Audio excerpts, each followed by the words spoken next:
As the Thanksgiving weekend comes to a close, you may feel as overstuffed as that turkey you ate. And if you're overweight, and chances are you are, it's probably because you eat too much of the wrong stuff. Most of the wrong stuff we eat comes in a bottle, a can, or a box, food that's been processed. Much of that food has been flavored. The flavoring industry is the enabler of the food processing business, which depends on it to create a craving for everything from soda pop to chicken soup. It is Willy Wonka and his chocolate factory as a multi-billion-dollar industry, an industry cloaked in secrecy. But recently, Givaudan, the largest flavoring company in the world, allowed us in to see them work their magic. The story will continue in a moment. So definitely an aroma. The mandarin, Dancy Tangerine. Real mild, though. Not in your face. These are super sniffers, super tasters. And more bitter. On the prowl, the special forces first responders to the call for the next best taste. The mandarin notes are fantastic in this. Yeah. They're braving the wilds of a citrus grove in Riverside, California. Jim Hassel, whose nose and palate are legendary, leads a Givaudan team on a taste safari. Big game hunters in search of the next great taste in soft drinks. Their inspiration, the greatest flavorist of them all, Mother Nature. Seeing everything that's available really just drives the whole creative process. Like an artist going to Rome. Correct. But the ultimate purpose is to sell more soft drinks or whatever. That's what we're in the business of. Selling flavors. Let's go sniffing. Our perception of taste is largely located in the nose, but described in the language of music. Do you get like a tropical note, a little bit of papaya, potentially? Yeah, a cotton candy note. Cotton candy a little bit. They're plotting how to move the flavors they find in this grove to your supermarket shelf, and then on to your stomach. I can see it in a sports drink. I can see it in a water, flavored water. And I also can see it in a twist on an orange carbonated beverage. When they find something they like, they extract its flavor molecules from a tree. Then back in the lab, they mimic Mother Nature's molecules with chemicals. Essentially what you do is you take whatever this smells like and copy it. Right, exactly. And then I suppose you could, if you choose to, you could quote unquote improve on it. Exactly. Yes, we all the time. The Holy Grail, a flavor so good you can't resist it. In our fruit flavors, we're talking about we want, a burst in the beginning and maybe a finish that doesn't linger too much so that you want more of it. And you don't want a long linger because you're not going to eat more of it if it lingers. So it's got to be a quick fix. And then have more. But that suggests something else. Exactly. Which is called addiction. Exactly. You're trying to create an addictive taste. It's a good word. Or something that they want to go back for again and again.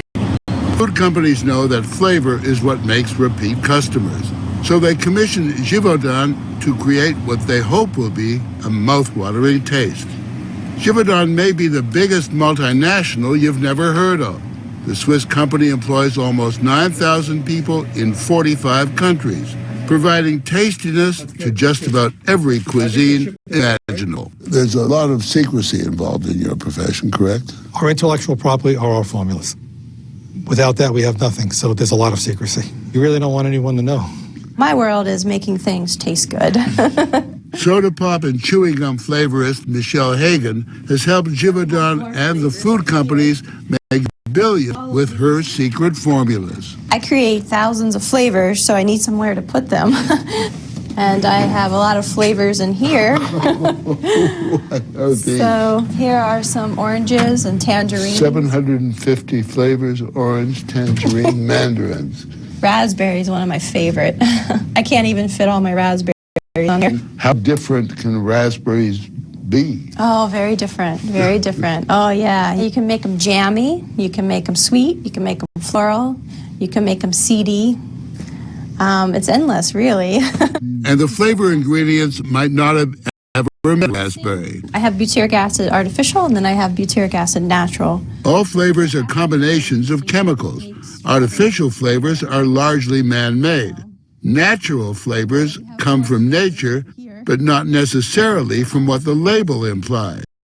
For example, Strawberry creations. strawberry and vanilla flavor can come from the gland in a beaver's backside. So what we do is just manipulate them and create with them and give the impression of, the papaya or the strawberry. Hagen is an illusionist. She's even created a flavor that mimics the taste and smell of an old oak tree. To give whiskey a little bit more depth sometimes, a young whiskey. Oh, to give the taste of the barrel it was supposed to have been aged in, correct? Yes. Yeah, you can add some cask notes, some oak notes. Okay, here we go. Hassel and Hagen let us in on the alchemy of inventing new flavor. This one inspired by a Hong Kong kumquat that the team found not in Hong Kong, but back in Riverside. It's a process using hundreds of different notes until they've created a symphony of taste. I mean, with a name like Hong Kong kumquat, you really have to have something going on, I think. But I'm curious to see the carrot on top of the kumquat. That is interesting. That is very interesting. You get the citrus, but you have the carrot poking its head out, Yeah, it's very complex. but not overpowering. That's really exciting. This is a home run. There's no shortage of metaphors in the flavoring business. Givaudan goes to the ends of the earth scouting for new flavors. In Hong Kong, Givaudan convened their annual conclave of top chefs from restaurants around the world to demonstrate their latest creations. The goal, to turn those creations into new commercial flavors. The chefs mixed, chopped, mashed, steamed, sauteed, and smoked for a week to create irresistible cutting-edge cuisine. Hong Kong chef Alvin Leung didn't disappoint. It makes you want to eat this again and again and again. Okay? It's like sex, okay? You want to do it over and over again until you get a headache. The Givaudan team didn't just taste the food, they sniffed, photographed, analyzed, and debated it. Then they distilled the best into flavor powders, applied them to beef and noodles, and voila, a frozen dinner. This is our translation into a frozen ready meal that you could buy in the supermarket to really deliver a different eating experience. Givaudan chef Stefan Strahler demonstrated how convincing these translations can be compared to the real thing. We have here the whole lineup of the chicken flavors. So that's a roasted chicken flavor. It sure is. It absolutely matches it. Givaudan makes flavors that match almost every kind of chicken imaginable. This is crusty, fatty chicken. We just add a little skin here, and when you smell like that now, you get much more of those fatty, crusty notes. And when you smell like that flavor... Yes, sure it is. Now, what is this? Is this actually chicken? It can be, yes. But what you have in front of you is the chicken that has been translated into a flavor. Translated on a grand scale in the Givaudan plant in Kentucky. This is a chicken flavor. There's a liquid in the tank. An endless stream of brown liquid, part chicken, part chemical, all flavor. This is the chicken we looked at in the tank here. Oh. So this is the chicken in the hose. Chicken in the hose, okay. Chicken in the hose, right. We'll stretch this hose out and we'll actually load the liquid into these individual trays. It gets vacuum dried in the oven. And it comes out in a dry cake form. We'll grind that into a fine powder. Chicken, just like Grandma used to make. It's used in soups, stews, sausage, noodle, and rice dishes. Chicken by the ton. Chicken for every taste. Our old friend Krusty Fatty. Chicken for vegetarians. Yes, chicken without chickens. Ground zero for the food and flavor industry is the supermarket. Givaudan won't reveal which brands contain their flavors, But in this aisle, almost every product on the shelves has been enhanced artificially or with so-called natural flavors. And not only that, virtually everything edible in a package, in a jar, in a can, is intensified with either fat, sugar, or salt, or all three of those little devils. We're eating fat on sugar on fat with flavor. And much of what we're eating with these flavors, you have to ask yourself, is it really food? Dr. David Kessler is the former head of the FDA. He is Dr. No. He's bent on getting America to kick its bad habits. We're living in a food carnival. These flavors are so stimulating. They hijack our brain. Kessler believes flavorists are accomplices, the hired guns of the food industry. They make food super palatable. What's wrong with that? Don't we want the richness of good taste? Of course, food has to be pleasurable. It has to be desirable. But look around, Morley. Look around this country, and what do you see? Ask the rest of the world how they view Americans, and they will say, we don't want to look like them. Are you saying that the food industry and the flavoring industry together are trying to make and succeeded in making us addicted? Did the industry do this deliberately? No. It learned what stimulates. It learned what people want.